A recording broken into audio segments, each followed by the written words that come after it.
मूर्खता या फिर स्टुपिडिटी की बात जैसे आती है तो हमारी पहली नज़र हमारे आसपास के ऐसे लोगों पर जाती है जो थोड़ा बोलने में हकलाते हैं, हमारी बातों का सही जवाब नहीं दे पाते हैं, या फिर जो उल्टा सीधा कुछ भी बोलते रहते हैं।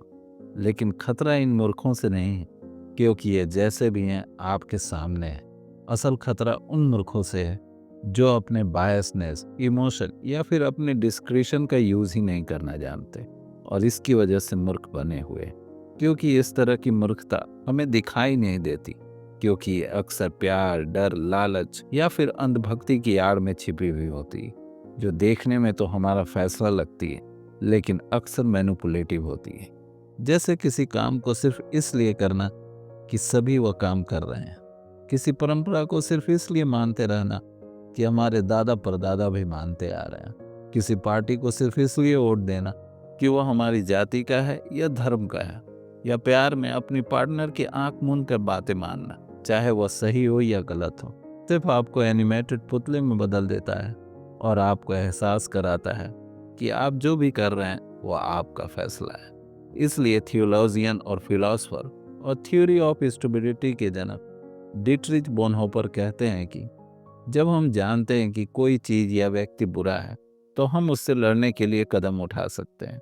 मूर्खता के मामले में यह बहुत मुश्किल है, क्योंकि मूर्खता का उपयोग बुराई द्वारा किया जा सकता है। लेकिन एक सवाल जो आपके मन में उठ रहा होगा कि आखिर मूर्खता कैसे बुराई से ज्यादा घातक हो सकती है। अभी हाल ही में मैंने एक कहावत पढ़ी थी, मूर्ख से बहस करना एक कबूतर के साथ शतरंज खेलने जैसा है। वह मोहरे गिरा सकता है, बोर्ड पर पोटी कर सकता है और जीत का दावा करने के लिए अपने झुंड में वापस उड़ जाता है, क्योंकि हर एक बुद्धिमान मनुष्य शांति से काम करता है, परंतु मूर्ख अपनी मूर्खता का बखान करता है। असल में मूर्खता को जो चीज बुराई से ज्यादा घातक बनाती है वो मूर्खता के प्रति अनजानापन है। क्योंकि बुराई से हम परिचित होते हैं, हमें बचपन से बुराइयों के बारे में बताया जाता है और उससे निपटने के तरीके सिखाए जाते हैं। जैसे फिल्मों में हम जानते हैं कि खलनायक कौन है, वे काले कपड़े पहनते हैं, सनक में हत्या करते हैं या अपनी शैतानी योजना पर पागलों की तरह हंसते हैं। जीवन में भी हमारे पास स्पष्ट खलनायक है, मानवाधिकारों का उल्लंघन करने वाला तानाशाह, सीरियल किलर या फिर क्रिमिनल्स। ये लोग जितने भी बुरे हैं, लेकिन यह सबसे बड़ा खतरा नहीं है, क्योंकि वे जाने जाते हैं। एक बार जब कोई चीज जानी पहचानी बुराई बन जाती है तो दुनिया की अच्छाई उसके खिलाफ लड़ने के लिए एकजुट हो सकती है। जैसा कि बोनहोफर कहते हैं, कोई भी बुराई के खिलाफ विद्रोह कर सकता है, इसे उजागर किया जा सकता है और यदि आवश्यक हो तो बल प्रयोग से रोका जा सकता है। बुराई हमेशा अपने भीतर खुद को नष्ट करने का बीज रखती है, लेकिन मूर्खता इससे अलग है, क्योंकि सबसे पहले मूर्खता को लेकर हम अधिक टॉलरेंट बन गए हैं। जैसे जब बात धर्म और जाति की होती है तो हम तर्क की जगह इमोशनल रो में फैसला लेते हैं। बात जब कुछ अलग करने की होती है तो हम विफलता और मजाक उड़ाए जाने के डर की वजह से फैसला लेते हैं, क्योंकि मूर्ख बने रहना सच्चे बनने से ज्यादा आसान है। दूसरा मूर्ख व्यक्ति एक फिसलन भरा प्रतिद्वंदी होता है। वह बहस या तर्क से नहीं हारता, क्योंकि वह पहले ही से मजबूती से अपना किनारा चुन चुका होता है। इसके अलावा जब मूर्ख व्यक्ति का सामना ऐसे तथ्यों से होता है जिसका खंडन नहीं किया जा सकता तो वे भड़क उठते हैं, क्योंकि ऐसे लोगों के लिए सच्चाई ज्यादा क्रूर होती। लेकिन आगे जो मैं मूर्खता को लेकर अगला तथ्य बताने वाला वह आपको और चौंका देगा। मतलब महान शक्ति के साथ महान मूर्खता भी आती। अब जैसे मैं उनका नाम नहीं लेना चाहूंगा, लेकिन आजकल एक देश के राष्ट्राध्यक्ष बहुत सुर्खियों में है, जो एक साथ कई फ्रंट पर अपने विचार देते रहते हैं जिन्हें शायद कोई भी गंभीरता से नहीं लेता। क्योंकि मूर्खता के साथ समस्या यह है कि यह अक्सर सत्ता के साथ चलती है।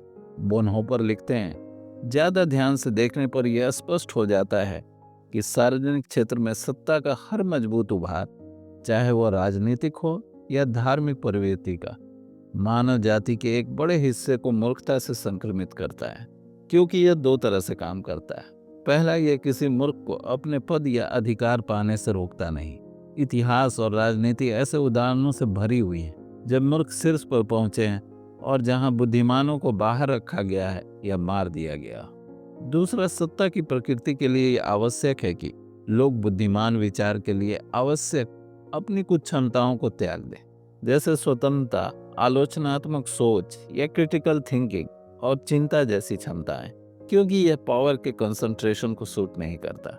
इसलिए आप किसी भी तानाशाह को देखिए, सत्ता में आने से पहले स्वतंत्रता उसका मूल डिमांड होती है और सत्ता पाने के बाद सबसे बड़ी दुश्मन।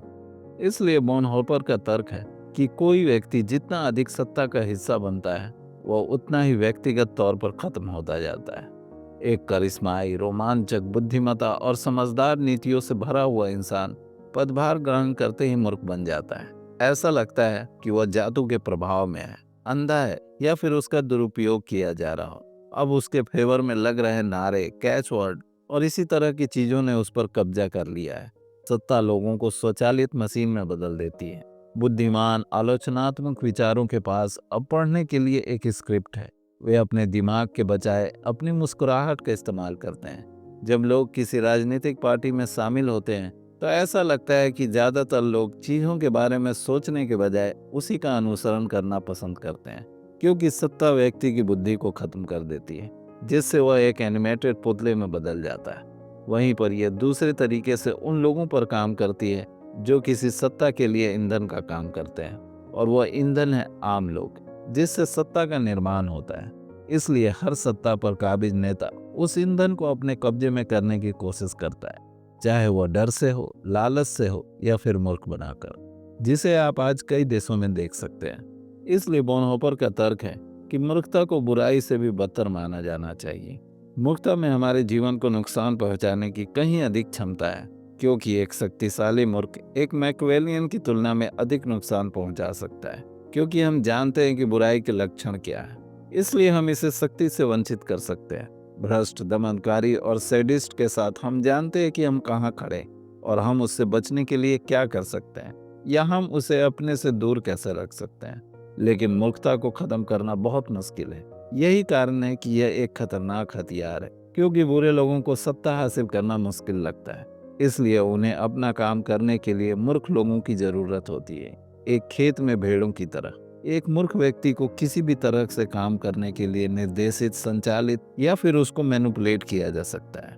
बुराई एक कठपुतली मास्टर है और इसे किसी भी चीज से ज्यादा उन ना समझ कठपुतलियों से प्यार है जो इसे सक्षम बनाती है, चाहे वह आम जनता हो या सत्ता के गलियारों के अंदर के लोग। तो अब मुद्दा मामला यह है कि चाहे हम किसी करीबी के साथ हो या फिर सत्ता के साथ हो, सवाल पूछना हमारा हक भी है और हमें जिंदा होने का एहसास भी कराता है। और वह सवाल सिर्फ दूसरों से भी नहीं होना चाहिए, कभी कभी सवाल खुद से भी करना चाहिए। इससे आप बेशक किसी ताकतवर से जीतेंगे नहीं या फिर सब कुछ बदल नहीं सकते, लेकिन कम से कम खुद को उन मूर्खों की जमात से अलग तो कर ही सकते हैं। Thank you and best of luck.